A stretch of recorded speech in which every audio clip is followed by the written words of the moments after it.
Magandang araw sa inyong mga kadadi. Tara samahan nyo naman po ko sa panibagong lulutuin naman natin at panibagong recipe. Ang lulutuin po natin ngayon mga kadadi ay sardinas. Ituturo ko sa inyong mga kadadi kung paano ko po ito iluto. Tara po. At ito'y maggayak lang po tayo dito ng coconut milk. At ito nga po dalawang saba natin na sardinas. At itong ginamit ko nga pala mga kadadi ay papaya, hindi po sayote. At ito maglalagay nga po tayo ng sili dito mga kadadi at sibuyas. At ito nga pong papaya natin ay hinugasan ko nga lang mga kadadi at saka ito binalatan.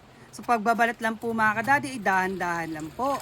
At itong sili natin ay hugasan lang po natin. At maggayak na po tayo ng mga ingredients natin tulad ng bawang at sibuyas. Gayatin lang po natin ng ganitong kaliliit. At ito nga pong sardinas natin mga kadadi na saba ay paghiwalay lang po natin itong laman. Dahan-dahan lang po sa paghiwalay nito dahil nga po sobrang lambot ang ating laman ng ating sardinas.